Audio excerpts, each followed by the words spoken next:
Welcome to TMI Today with Rita Bokutsi and Jen Lee. In this podcast, there is no such thing as too much information. We are diving into all of the taboo topics, from money and careers to relationships and parenting, to whatever else we've been too afraid to discuss as women. Listen in and join the movement as we raise each other up in our everyday lives. Hello, everyone, and welcome back to TMI, where we're talking about today's motivational insights, because there's no such thing as too much information. I have the fabulous Rita Bokutsi with me today, as always. And Rita is the fabulous money discusser out there in the world. And so I always say stuff like that because people don't talk about these things. They just don't.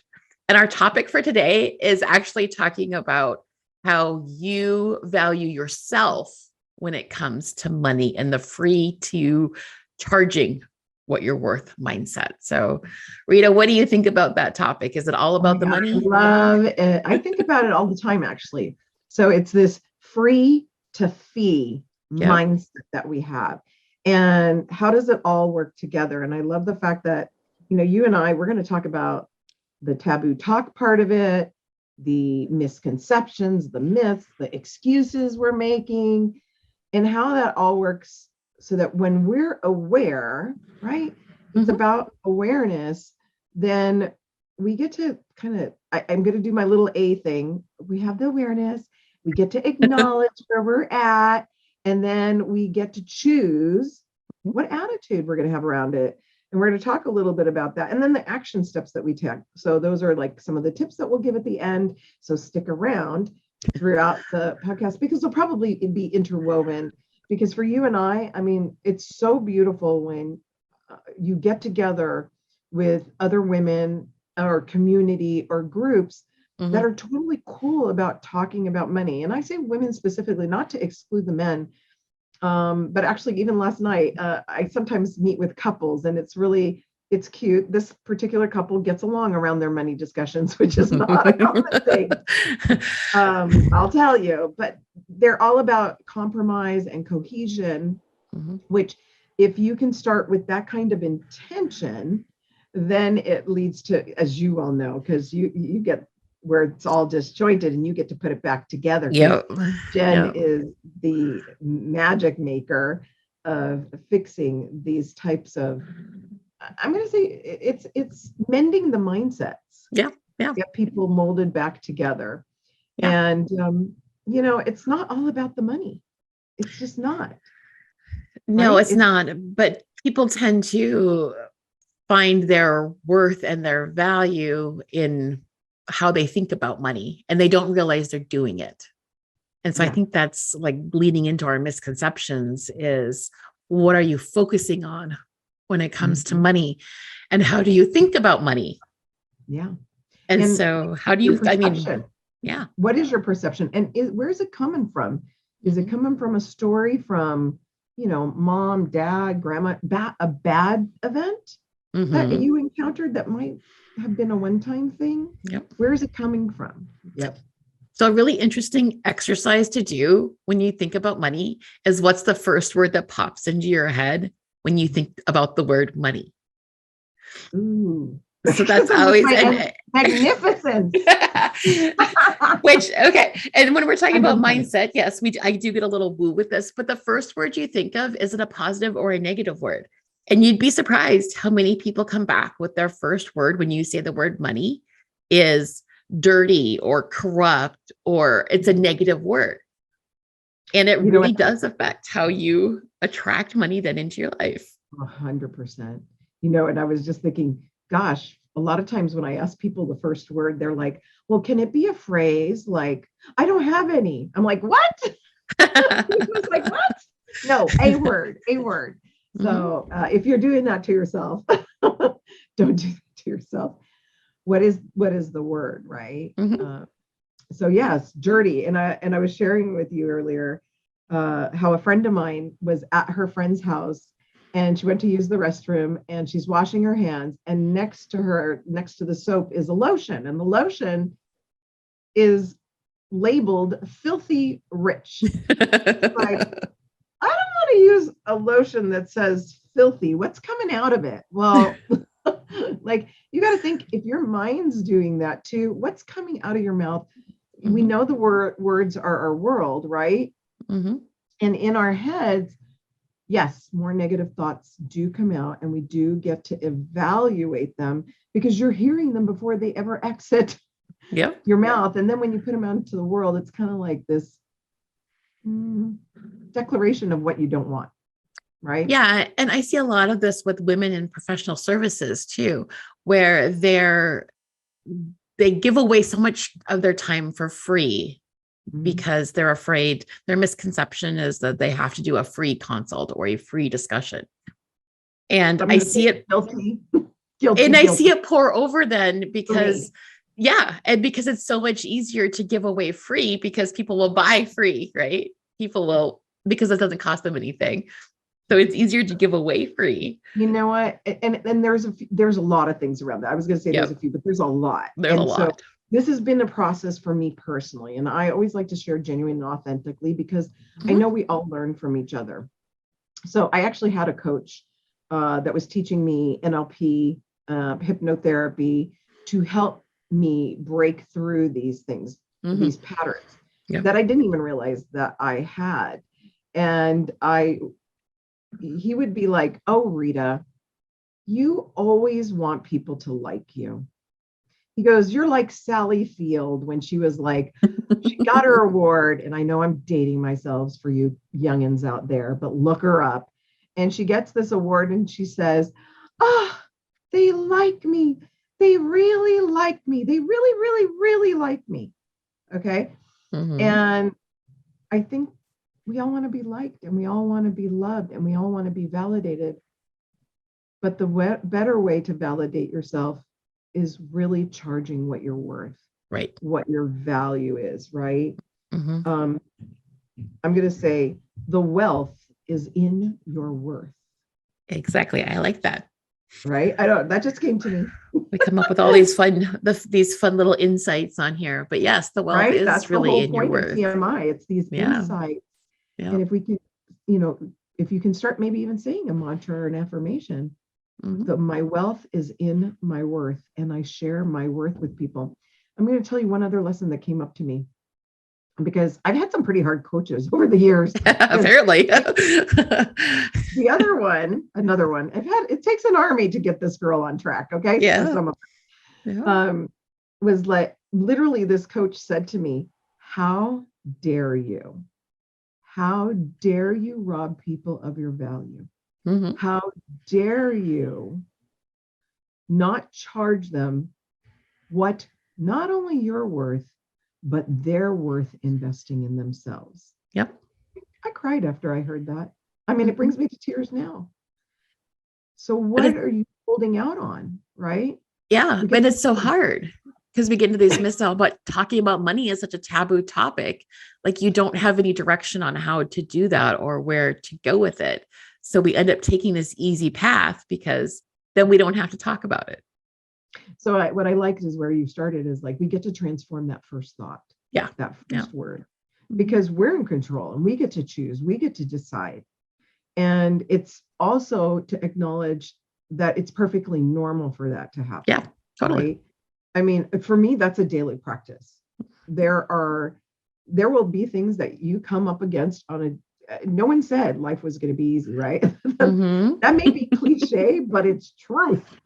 And it's great when we have amazing days and amazing moments throughout our day, but we get to direct it. And hear me, it's not that you have to direct it. You get to direct it. And so guess what? You get to share your worth. You get to honor your worth, which then helps other people. It's also a leadership thing, Jen. You know, it is. It really is. Yeah. It really, really is. Life is about leadership. Yep. And so you can do fee. I'm not saying don't. I still like, for philanthropic organizations, I will do free talks. Right. But we get to create boundaries around that. And you get to choose that. You get to Yeah. choose to do free, whereas you're not making an excuse about why you have to do free. Right. That's right. the mindset shift is you get to choose you're going to donate your time to an organization or to a client.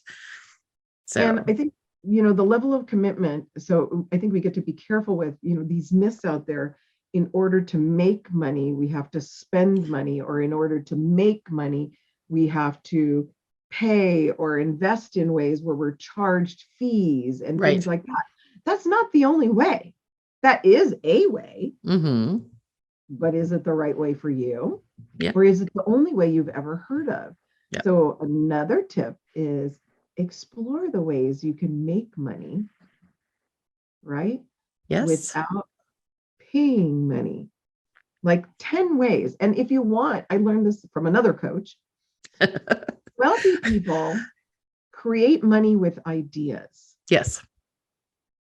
Right? So if there's something that you want, you got to come up with an idea that will fund you. Right, exactly.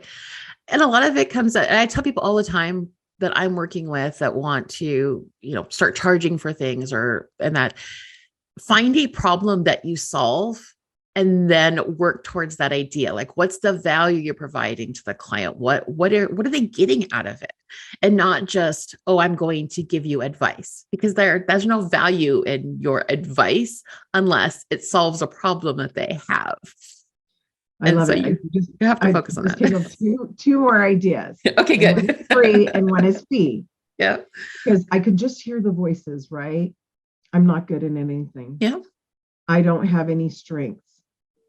Well, I'm here to tell you, you're lying to yourself. I'm going to use that word. It's a very strong word, but you're lying to yourself, and you're making excuses for something else. And we're going to talk about excuses in a second. But the free way to find out what your strengths are is to be bold. It takes a step out and start asking people around you that are closest to you, what do you view as my strengths? Yep. Ask that.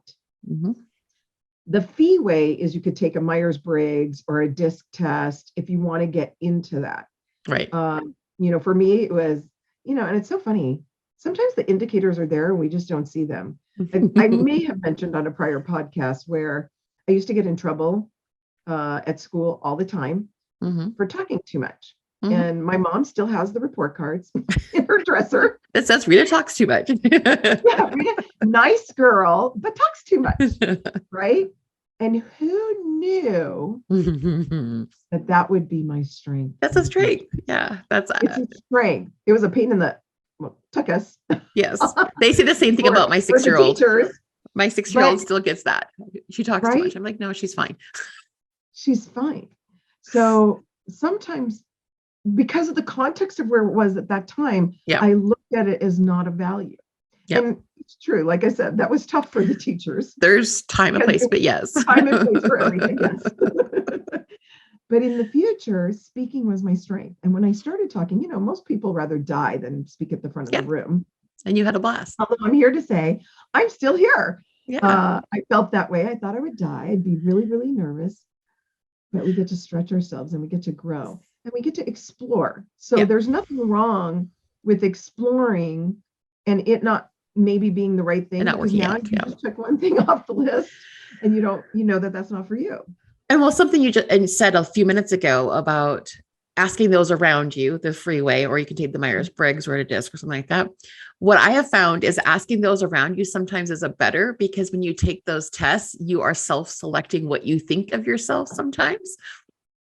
And I have found that you can often pigeonhole yourself into something because that's what you think about yourself. And then you ask the people around you, like, oh, she doesn't come off like that at all. And I'll give you an example of this. So my DISC, if I take the DISC, I am like a 99% high D, red, whatever test you're taking, which is very authoritative, very dictator-like, not a good manager usually, because I expect you to do exactly as you're told and just do it. When they asked all of my employees, they're like, wait, that's not how she is at all. She, asks for feedback and she does all these different things. Well, what I had discovered was I can't treat people like that and expect them to be a good team. But it's really funny. That's why I come off in testing because, in my ideal world, I make decisions really quickly, and that's how it's done. So ask those around you what your strengths are. I think that's the better way, and that's free, right? Yeah. Other things about this free to fee mindset, right? Or the shift. It's almost like I'm thinking we're talking free to fee, but there's the freedom in the free, right? Yes. Yep. And this doesn't only relate to our businesses. This relates to the business of self-care, right? And I'm going to think, and I almost have to think about it that way because I was raised, I'm going to say, with like the martyr syndrome. And I didn't even know it till one of my coworkers, when I was 18 years old, said, I was 18, he was 26. And he just said, "Why are you always such a martyr?" And I'm like, what is that? What? What does that mean? I didn't even know what it meant at the time. Yeah. But again, so these hard lessons, and sometimes I loosely use the word harsh words. It felt harsh at the time. But those are the people with the best intentions for you. And that will lead you. And I'm not talking about people being belligerent or mean, but like just no BS. Like the intention was he asked me a question to understand why. So ask the questions. Like if you want to understand more about you, ask the question that you said so that you can get to the freedom piece of being like where works best for you. Like here we are on this podcast. We do have like personalities in that D factor. I was raised that way. However, I do love feedback and collaboration. So those tests are tests, but you get to validate them with the real truth of what's reality in life. And so, for me, speaking feels very free when I'm up in front, when I'm talking about important topics that I know will help other people's, when we're providing value. So that self-care, how do you provide value in that? Right. So the free for me, nature is always number one. Right? Go to the beach. Go, like yesterday, I just went out on my front porch, front lawn, put my feet in the dirt, the grass, whatever, depends where you live, because LA, there's no watering lawns right now. It's that time of year again. I'm teasing a little, but the grass was green. So had my feet, grounded myself, and literally just let the sun beam on me for a few minutes to ground, because I had an extremely challenging day. And it was one of those days where you're like, oh my God, you don't want to ask like what else can happen, but your brain is like, oh my gosh, what else can happen? I didn't say it out loud, but things will come at us. And if you don't say, hey, wait a minute, that's it. I got to break the pattern of this happening. I'm going outside. I'm taking care of me for a moment. Me for a moment. Do your me moments and take that time. If you want to go, if your jive is to mani-pedi or massage, do that. But start with the free stuff first. You'll be surprised. That pausing is super powerful. So I like to talk with people. I like to talk with people who motivate me. I always say I hang around like most often with people who will bounce ideas. So like if I'm feeling down about something, I'm trying to figure out, okay, is this imposter syndrome, creeping in on me again? Hanging out with people will be like, no, you're on the right track. People who motivate you, not negative. I don't want to use the word Nancy because I don't want to offend any Nancys out there, but you know what I mean? Like the people who are like, oh, the world sucks, I hate everything type thing. I just don't want to be around that. That's not the negative. So I try to, I have my close colleagues and friends who I'll text and say, hey, I have an idea. I need someone, and they know their response is to encourage me with my idea instead of. So I love that because of course I've had an accountability partner for 12 years and I would not be here mentally, emotionally, and physically were it not for him. So get an accountability partner that is aligned with achieving your aspirations, right? They know you, they're there for you. I'm going to call them your redirection therapist. We're inventing new industries today. Yes, we are the redirection therapist. So that person really can redirect your thoughts because one, they're not in the forest with you. They're outside and they can see in.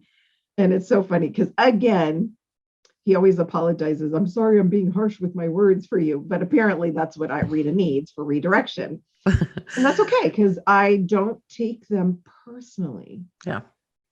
I never take what is said personally, but I personally take accountability for any actions that align with what they're saying. So very different. So going to what I just said, your focus with what I just said, it's the focus. So is your focus directing you, or are you directing it? And I said it like this because this one client was like, I can't grasp that. And I said, okay, are you the doggy wagging your tail, or is your tail wagging you? Right? Yep. It's different. Yeah. And it really is that simple. And you do get to have, like, you hear us laughing. We're laughing at ourselves. It's hilarious. We are funny human beings. We are. Well, and if you can't laugh at yourselves, then really, like, you have to have that kind of joy in your life, because otherwise you get down. Yes. It's free. It's free. So find somebody to have this conversation, like I said, lighthearted, right? Is that freedom, but loving is almost the cost of it. Yeah. You get to be loving. That's the fee. And this way, as you learn and grow and motivate yourself, you are actually leading other people to follow your model. Well, she did it. She's being like that. Yeah. He's being like that. Totally. How about, wow, they're being like that. They overcame that. How did they do that? How would they do that? Well, maybe I can have a conversation with them. If not them, who can I have a conversation with like this? Because it really, like, even this morning, just before this podcast, I was having a rough day. And all Jen did says, how you doing? Yeah. Right. And I wasn't feeling so great. A lot of things were happening. And you almost feel like you're spinning out of control. But I know that I get to be human. So I get to feel the feelings. I get to let go. And then today, Jen was my redirection therapist. I tend to do that. Come on here and share. Right. Yeah. And this topic is a little bit of a soft spot for me too, because I deal with a lot of people who are in debt and financial stress. A lot of times it's because they don't think they can charge a fee for what they don't believe in themselves. And so it really is about the mindset. Like, what can you do to build yourself up, and what can you do so that you're offering value into your clients and your universe? So it's one of those topics that hits home for me a lot of times, because I'm trying to get people back on track. So that's a huge tip that I think we should leave with our audience today. Yeah. And 10 ways you can do that. Yeah. 10 ways that you can share your value, add income if that's what you need. Sit with it. Meet with a friend or accountability partner that you know will be loving. Find out where your strengths are so that you can be free in your mindset to charge the fee that you're worth and live an abundantly wealthy life. That sounds like a great place to end this, Rita. Thank you. Thank you. Thanks, Jen. Oh my God, this was amazing.